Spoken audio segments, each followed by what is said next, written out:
This chapter is chapter 20, Naked and Clothed, of the book In Love with the World.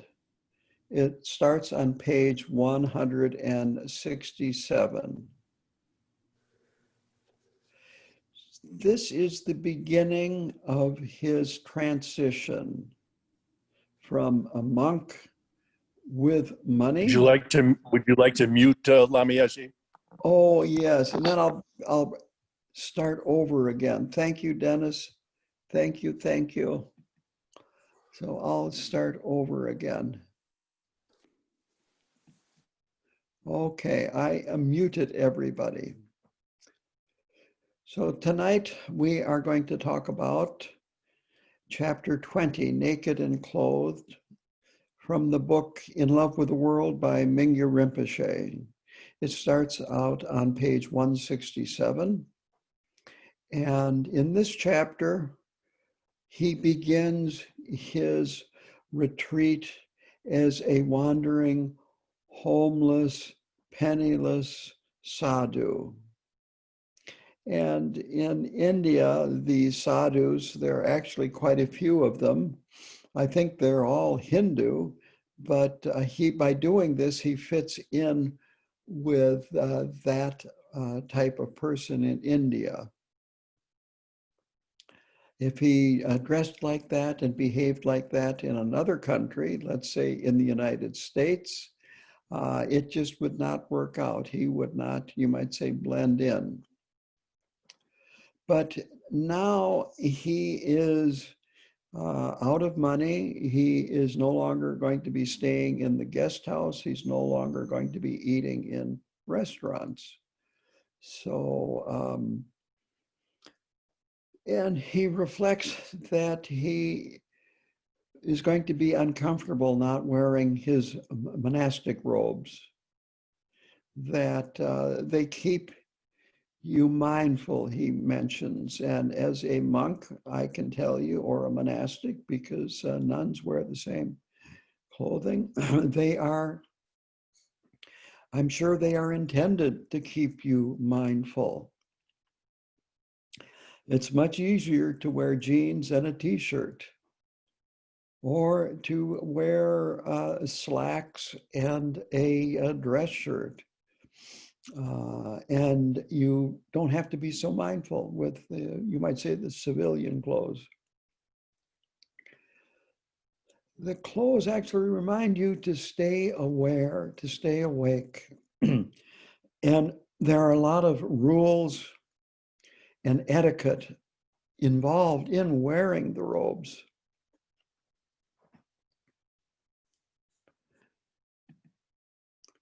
In fact, in Asia, in India, Nepal, and probably Tibet too, that the Kagyu monasteries, a number of them will have contests where each monastery will hold separate classes for the monks or nuns on the proper etiquette for the clothes.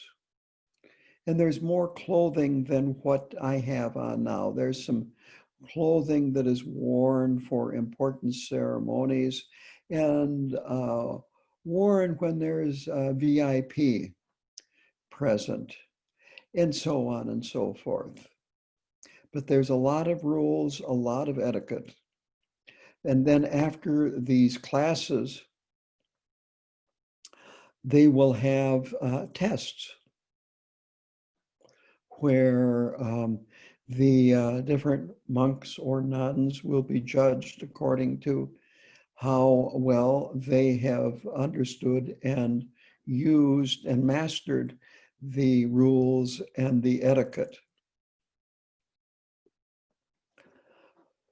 What I found kind of interesting is that the 17th Karmapa has been trying to elevate the status of nuns specifically, and women in general. And part of this then resulted in him deciding that the competition would not be like it had been done traditionally, where the monasteries would compete with each other in this etiquette, Buddhist clothing etiquette. And the nuns, the nunneries would compete amongst themselves. He decided to have them all compete together. And then when they were having the Monlam before COVID, they would announce the winners at the Monlam. And when I was there, they would announce, and the winners were always the nuns. The nuns seemed to catch on the etiquette of clothing much more quickly than the men, which doesn't surprise me from my experience as a layperson.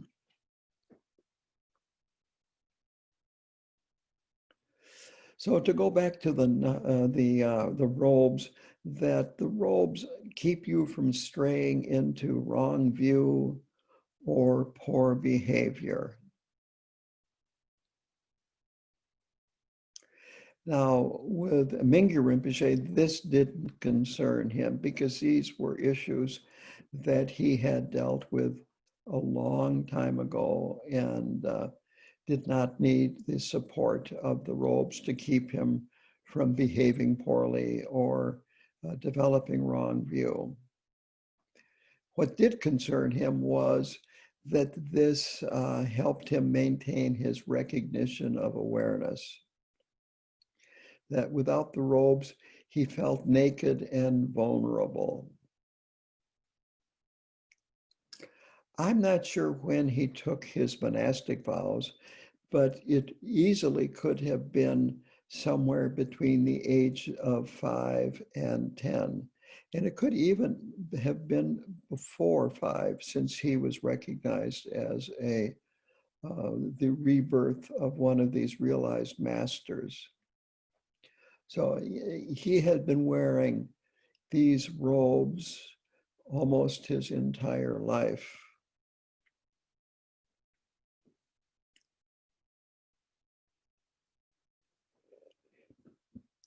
He then reminds himself of his aspiration for the retreat, which is, quote, to abandon the robes, to let go of the self who is attached to robes, to live without props, to be naked, to know naked awareness. That's on page 168.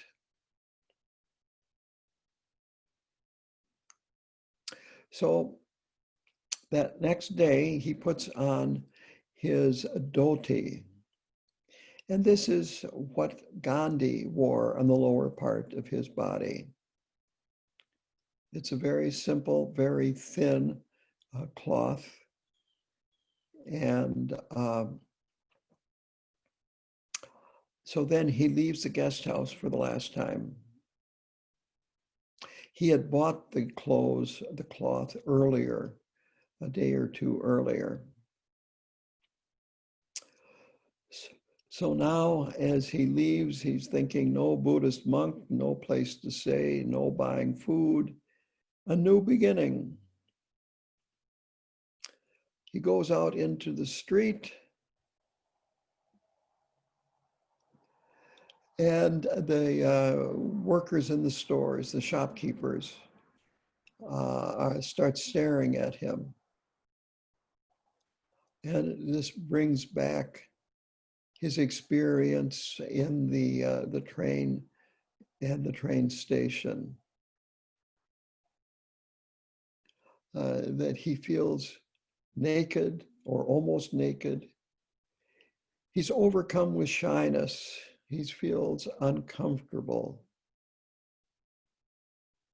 He says he calms down and moves. So it sounds to me like he had that deer in the headlights moment when people started staring at him.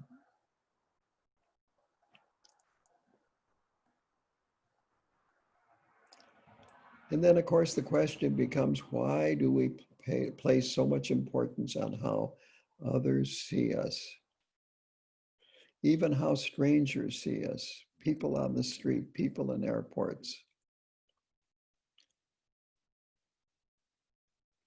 But he has the same feelings. So he notices this discomfort, but he just recognizes it and does not judge it. And this keeps coming up over and over and over again in this book, where he notices the emotion or the feeling or the thoughts that he is having. He doesn't judge it, he works with it. And that's extremely good advice for us as we go through our day, is maintain the awareness that the best we can. And when we see things that we need to do some work with, to work on them rather than judge us as being bad or a poor practitioner or whatever. Just note it and then work with it. So there's a quote here. In the old days, I berated myself quite regularly for any discrepancies between some ideal version of practice and what I was actually able to do, end quote. So this is the point that he is making, is he tries not to do that anymore. So don't judge, just work with it, acknowledge it and work with it. He uses the phrase or the analogy that shadows can't be separated from light. Don't get conceptual with storylines about how things should be, how you should be. Just maintain your awareness the best that you can.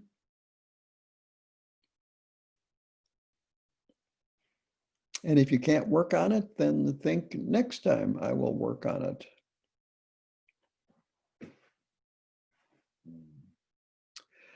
So he walks to the cremation stupa park. This time he doesn't enter. In the past, since arriving in Kushinagar, he would enter. But here he finds a place outside to sit. The park is locked up at night. And of course, there is security, as there is a guard that checks people's papers and so forth who enter the park. He finds a place by a Hindu temple. At a place like that, his outfit is, as a sadhu, is no problem. It fits right in. So then at noon, he walks to town. And he sees himself in a shop window, a reflection of himself in the shop window, and he is surprised that he has a beard. He's dressed as a sadhu. He has no robes. And maybe some of you have seen a picture of him when he finished his retreat with a full beard. It wasn't that full at this point in the retreat, but he had a pretty good beard for a Tibetan who generally do not have a lot of facial hair like us Westerners have. So he's going in to beg for food.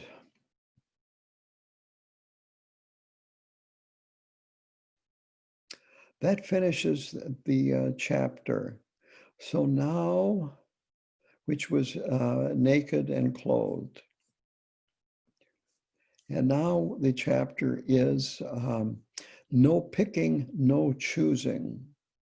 This is chapter 21, and this is referring to his begging for food. So this is his first full day wandering, homeless.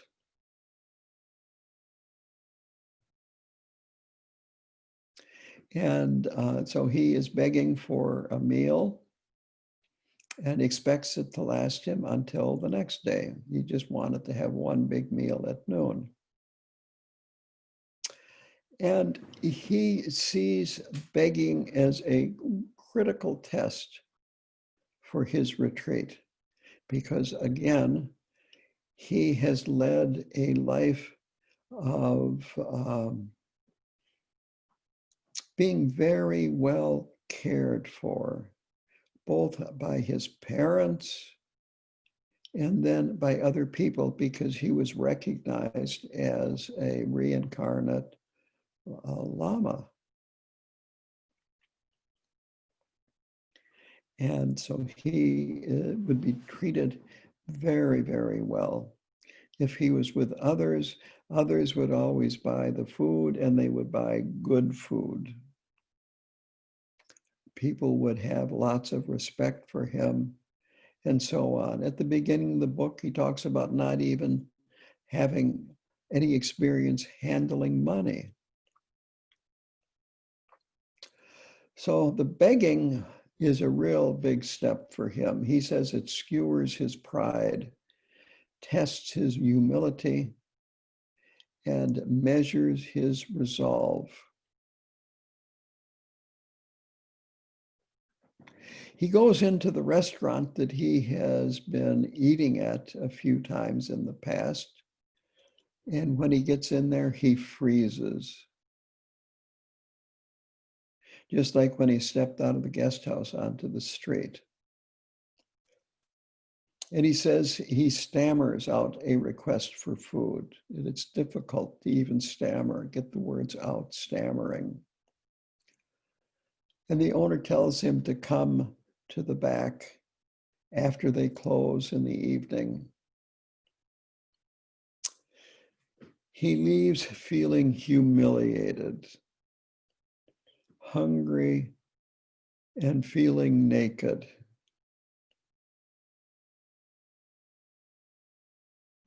So perhaps this, you might say, was quite powerful for his ego.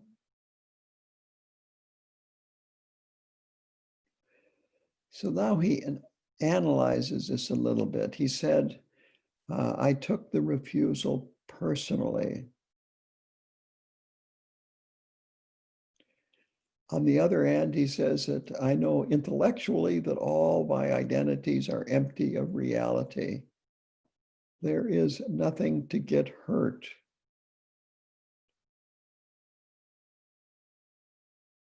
So his conclusion from this analysis is that due to emptiness, the emptiness of our essential nature, the pain is self-inflicted. So he is saying that he inflicted the pain on himself by taking it personally, the refusal. And actually, it really wasn't a refusal, because he went back in the evening and he did get food. But he didn't get it on his own terms, which was now. When he asked. So now he goes back to some meditation instructions. He says, he talks about open awareness meditation, and he talks about this a lot during this book. So the essence of meditation is recognizing and staying with awareness. That's the point that he is making. And what came to my mind is 4 lines in the Mahamudra lineage supplication, which I will read here in English. Unwavering attention is the body of meditation. It is taught. Whatever arises is the fresh nature of thought. To the meditator who rests there in naturalness, grant your blessings that meditation is free from intellectualization. So that's what he is talking about here, unwavering attention.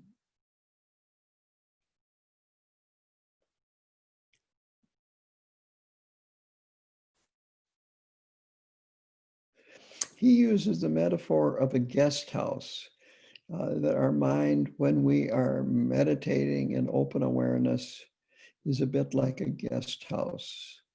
In a guest house, all travelers are welcome and pass through. In our mind, sensations, emotions, and whatever arises are welcome to arise and pass through. Then he says, some travelers cause trouble and need help. And in his case right now, it was embarrassment that is the troublemaker.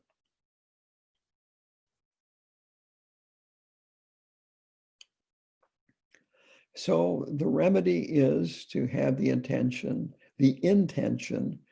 to stay steady with every sensation, just like with sound meditation. When you do sound meditation, you just rest your awareness on the sound, no matter what the sound is. Whether it be music, whether it be street noise, or just whatever. For some reason or another, about a half hour ago, the donkeys on the other side of the road here were kicking up quite a racket. I'm not sure what got them all upset, but there was some sound meditation here too at that time. So just listen, feel, no commentary is what he says about this meditation. He does a body scan and then a brief analysis of what he finds. And he said that the sensations he was experiencing felt like he was becoming smaller, lower, like he felt unworthy of being on the earth. Then he became aware of resistance to these feelings that he was experiencing. And then he focused his awareness on the resistance.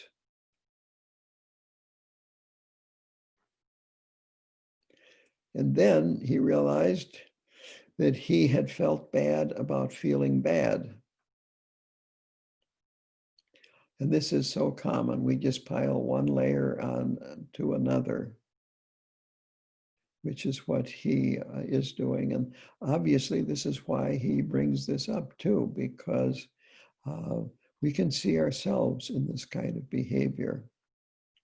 So then he returns to resting with the feelings that he thinks he is small, unloved, unworthy.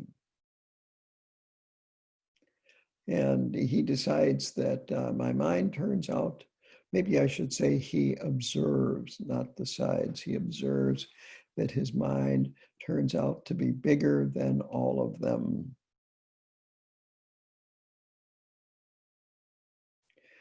That this actually causes them to have a smaller impact. And there's lots of space for them in his mind. It's not crowded.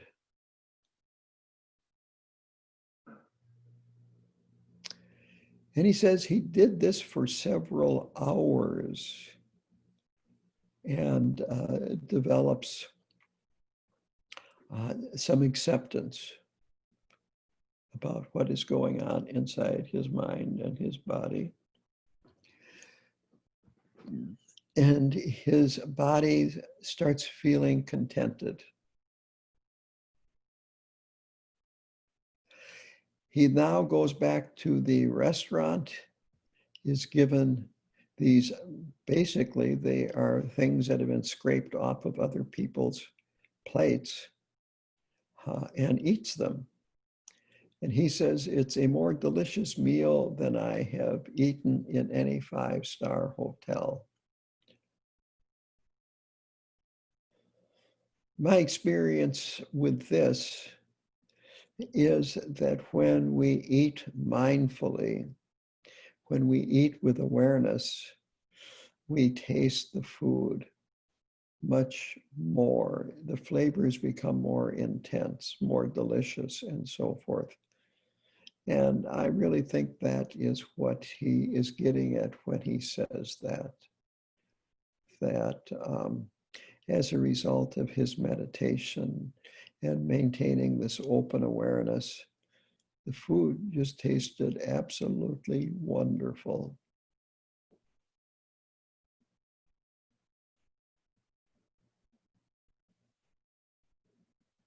So he returns to his spot in the grove and spends his first night outside.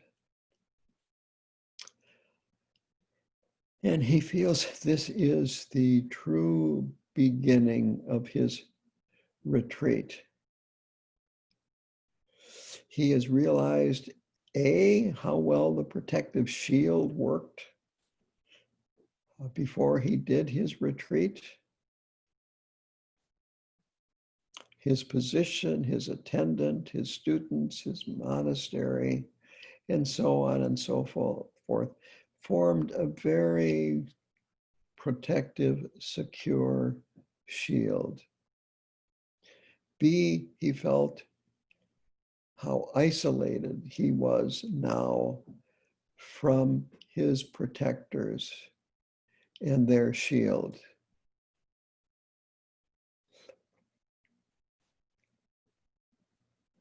And what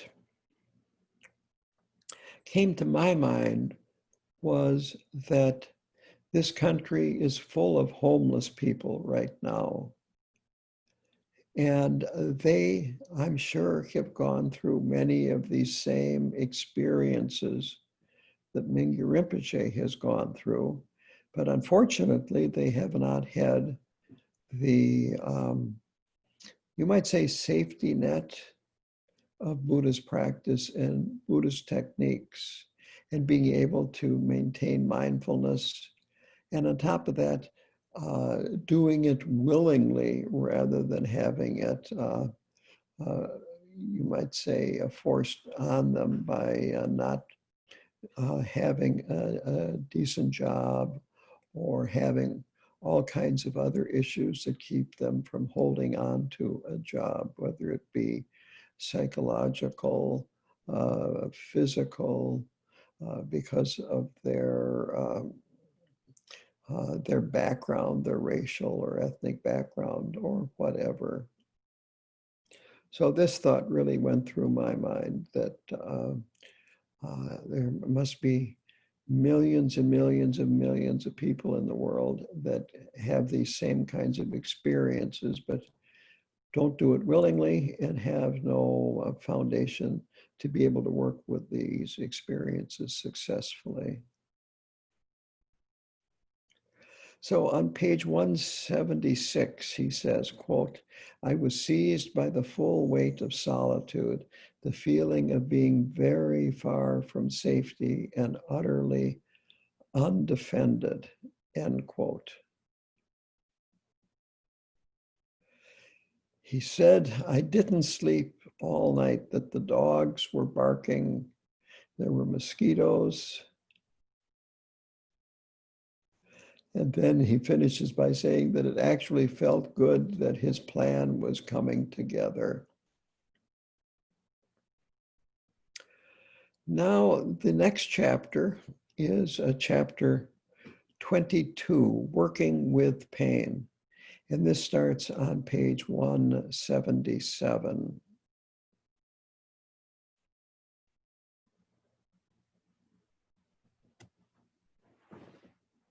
He had eaten the evening before at the restaurant from the food given to him.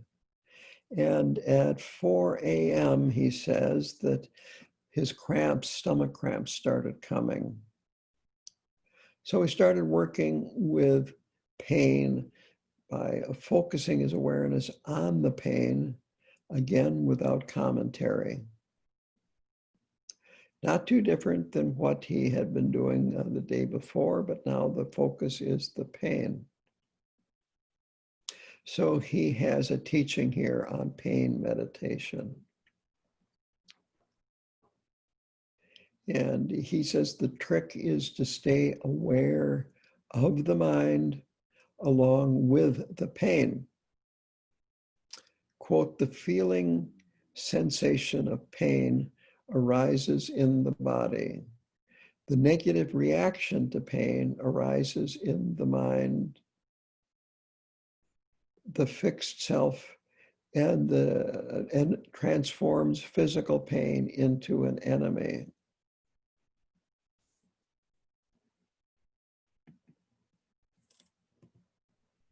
So I'm going to read that second sentence again. I didn't phrase it quite properly. The negative reaction to the pain arises in the mind. The fixed self, the mind, the fixed self, and transforms physical pain into an enemy.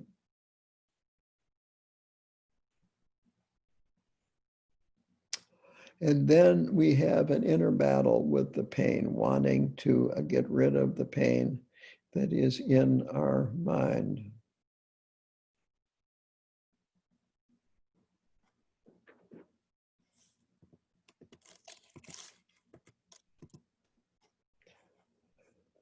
So he says the way to train in pain meditation is to train when we are in good health and are not having pain. That is much more difficult to do it when you actually are having pain. And this is my experience too. So the traditional training would involve creating pain by digging your fingers into your thigh, into your palm. I've seen it where you would go like that into this flap of skin between the thumb and the forefinger, push hard, or even biting your lower lip. You're not supposed to draw blood. It's just create discomfort and maybe some slight pain. And then rest in the awareness, rest your awareness on the pain while maintaining awareness of the mind that's experiencing the pain. So this is the technique. He says this is a type of reverse meditation. And that is that by, you might say, ordinary, mundane, worldly standards, why in the heck would you ever want to meditate on pain? And certainly you wouldn't want to create pain so you can meditate on it. The ordinary reaction is to get as far away from pain as you can. So reverse meditation welcomes deliberately whatever is unwelcome and unwanted. The 7 points of mind training go into this in a great detail.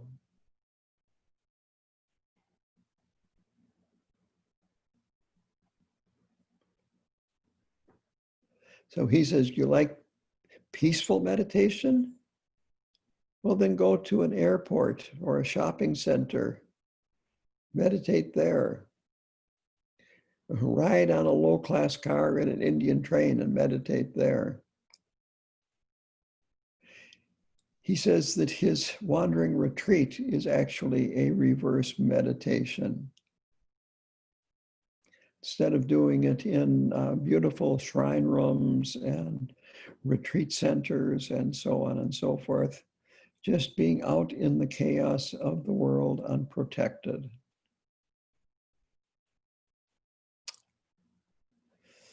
He says that reverse meditation is really describes a whole Buddhist path.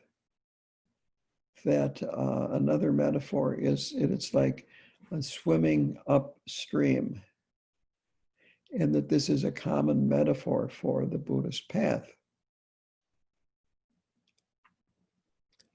So we want all sentient beings to be happy and free of suffering, whereas the ordinary approach is, I want to be happy and free of suffering, and maybe I want my family to be happy and free of suffering too, but there's definitely a boundary here which we're not going beyond about who's going to be happy and who's going to be suffering.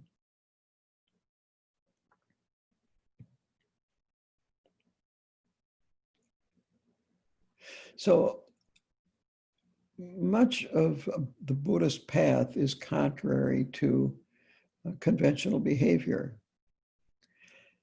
And then he gets into especially death and dying, where in so many cultures, death is almost denied. It's not talked about. People die in hospitals and nursing homes. In this country, a actually positive move is the move to hospice care. And with hospice care, you actually can die at home in your own bed. But even so, in this country, in many other countries of the world, death is not talked about much. It's pretty much denied, and then we just go about our daily lives. If we can face our fear of death, he says, right now, we can transform the present, that it's liberating. And he brings this up because as these stomach cramps increase in intensity and the pain increases, little by little, he starts contemplating that this might be serious enough to kill me. So getting back to his pain meditation, he directs his mind to the sensation of the stomach cramps, to be with the pain, to go beyond rejecting and accepting and explore the pain.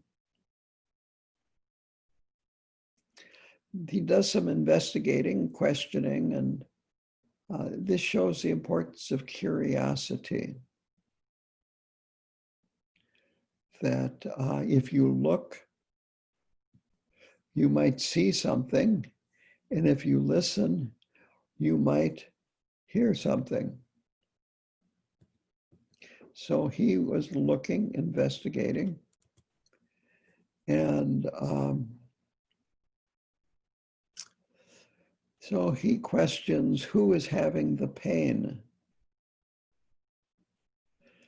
That the idea of a self is just a concept, and that so are pain and cramps concepts. Quote, cramps, comma, stomach, comma, pain are all intense forms of awareness. Stay with the awareness and become bigger than the pain, end quote. That's on page 179 and 180. So he rests in open awareness for a while. Then he goes into a short teaching here.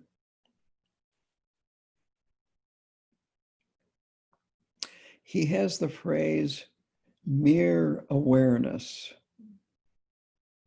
And he says that is the capacity for knowing either through an external object or being aware of itself. Another way to put that is being aware of awareness. Quote, the luminosity aspect of mind, the knowing recognition of awareness, end quote. That is mere awareness.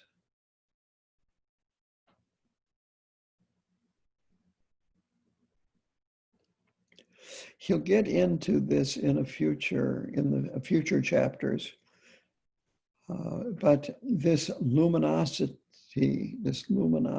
aspect of mind is called the child luminosity at the time of death.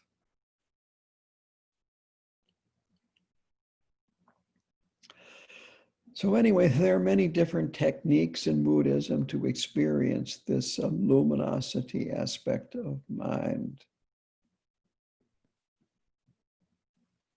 And he posits this reason that there are so many different ways to do this, so many different practices, so that when we get bored, we can do something else that still leads us towards the experience of this luminosity aspect.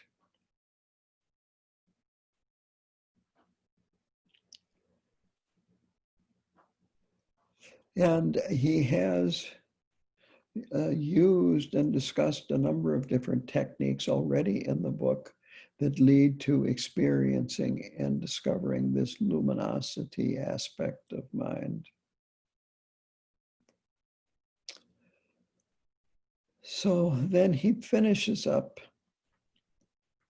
by saying that we can change our relationship to pain and that this reduces our suffering.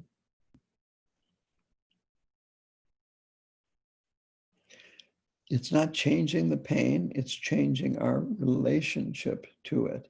He tells the story of a man who broke his foot while he was going through a painful divorce.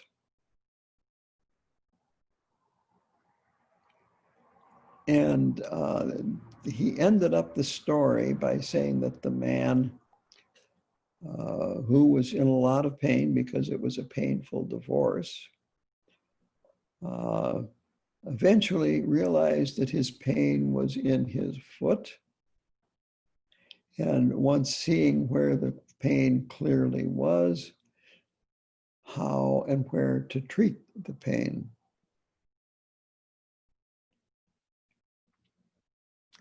So it's important, again, this goes back to this awareness, to see where our pain is coming from and then treat it with the appropriate remedy.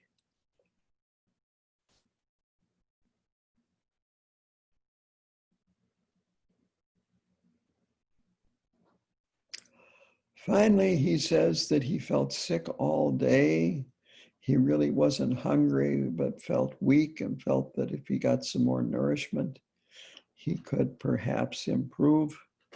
Goes to the same restaurant, gets more food, eats it, and then from then until dawn, he spends his time, you might say, expelling things from both ends. Finishing up the chapter, he said that he felt cheered by the light of dawn.